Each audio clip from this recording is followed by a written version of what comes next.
जलबोगद्याचं काम तातडीने थांबवा, अन्यथा आंदोलन चिघळणार. शेतकरी बांधवांचा इशारा. नमस्कार, आपण बघत आहात खरं ते. चॅनलवर पहिल्यांदा आला असाल तर चॅनलला सबस्क्राईब नक्की करा. पाहूयात आता सविस्तर बातमी. पेन तालुक्यातील हेटवणे धरण परिसरात शेतकरी बांधवांनी आज तीव्र आंदोलन केलं. शेतकऱ्यांचा ठाम आरोप आहे की हेटवणे धरण हे मुळात शेतकऱ्यांच्या शेतीसाठी सिंचन व पिण्याच्या पाण्यासाठी बांधण्यात आलं होतं. मात्र आज या धरणाचं पाणी सिडकोच्या माध्यमातून जलबोगदे करून थेट मुंबईकडे वळवलं जात आहे. मोठ्या प्रमाणावर बोगदे खोदकाम सुरू असून त्यामुळे या मातीच्या धरणाला हादरे बसत आहेत. धरणाला तडा गेला तर पेन तालुक्यात मोठ्या प्रमाणावर जीवितहानी आणि प्रचंड आर्थिक नुकसान होण्याची भीती शेतकऱ्यांनी व्यक्त केली आहे. शेतकरी म्हणतात, आम्हाला पाणी न देता उलट मुंबईकडे पाणी वळवणं हा आमच्यावर अन्याय आहे. आज पेन प्रांत अधिकारी कार्यालयात आंदोलन करण्यात आलं. मात्र शेतकऱ्यांचं निवेदन स्वीकारण्यासाठी कोणताही अधिकारी उपस्थित नव्हता. त्यामुळे शेतकऱ्यांमध्ये तीव्र नाराजी पसरली. वारंवार उपोषण आंदोलन केल्यानंतरही प्रशासन हालत नाही अशी खंत आज शेतकऱ्यांच्या मनात दिसून आली. शेतकऱ्यांचा स्पष्ट इशारा आहे की जलबोगद्याचं काम तातडीने बंद झालं नाही तर आंदोलन अधिक चिघळेल आणि तीव्र स्वरूप धारण करेल. जय महाराष्ट्र. आज इथे जे धरणे आंदोलन खारेपाट युवा संदर्भ संघटनेमार्फत घेण्यात येत आहे, त्याला कारण असं आहे की उपोषणाला बसलेली लोक जे 6 आम्ही हिरे म्हणतो आमच्या विभागातले, ज्यांनी आज 14 दिवस उपोषण करून हा जो निधी मंजूर करून आणला खारेपाटाचा, त्या बाबतीमध्ये लोकांनी किती परिश्रम घेतले, गाववाल्यांनी किती साथ दिली हे सर्व आपण बघितलं.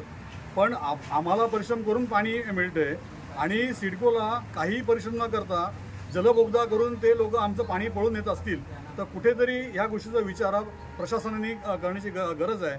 कारण सामान्य माणसाच्या हक्काचं पाणी जे आज हेटवणे धरण झाल्यापासून आमच्या सातबाराला शिक्का आहे हेटवणे सिंचन क्षेत्राखाली, त्याच्यामुळे बऱ्याचशा अडचणी आम्हाला येतात, पण अजूनपर्यंत आम्हाला ते पाणी आलेलं नाही आहे.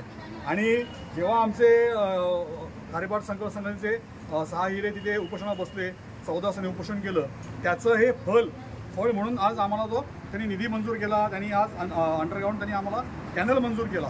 पण आम्हाला एवढे परिश्रम करताना आज विना परवाना हे जे काम जलबोगदे चालू आहे ते कितपत योग्य आहे, त्याच्या विरोधामध्ये आणि ते काम बंद व्हावं या मागणीसाठी आज आम्ही इथे सर्व ठिय्या आंदोलनासाठी आलेलो आहोत. तरी शासनाने लवकरात लवकर याच्या बाबतीत निर्णय घ्यावा, अन्यथा आम्ही जागेवर जाऊन 100% ते काम बंद पाडण्याची मोहीम हाती घेऊ, एवढं सांगतो आणि थांबतो. जय हिंद, जय महाराष्ट्र. साहेब, आज आंदोलन होतं प्रांत अधिकारी कार्यालयासमोर हेटवणे धरणाच्या पाण्याच्या संदर्भात, काय सांगाल?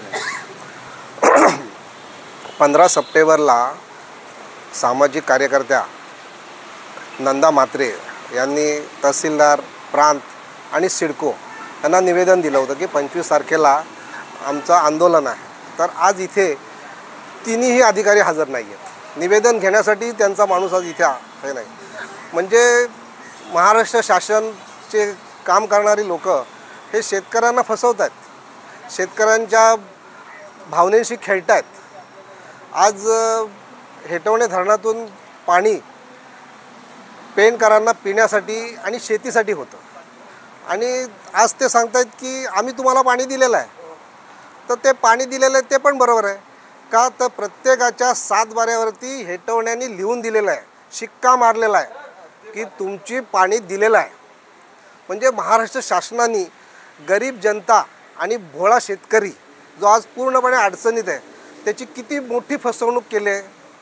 म्हणजे आपण फक्त मराठी भाषेमध्ये बोलायचं की पान जे पुसलं शेतकऱ्याला, पण त्या पानातलं खाल्लं महाराष्ट्र शासनाने आणि गरीब शेतकऱ्यांना काहीच नाही.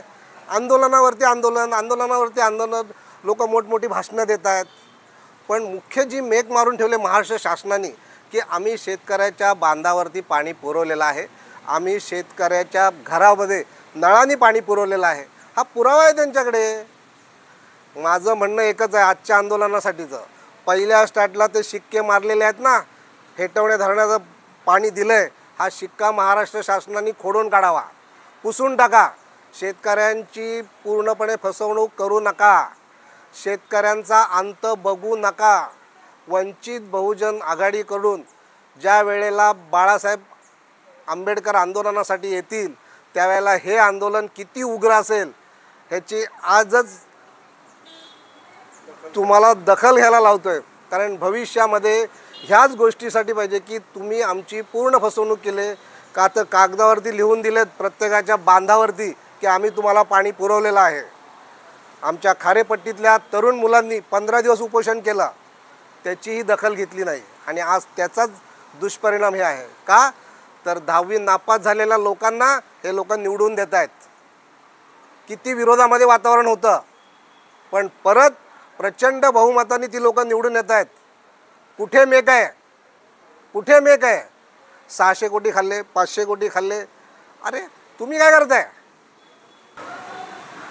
वंचित बहुजन आघाडी पेण तालुका अध्यक्ष म्हणून मी सक्रिय नंदा म्हात्रे सामाजिक कार्यकर्ता यांना वंचितचा जाहीर पाठिंबा देत आहे.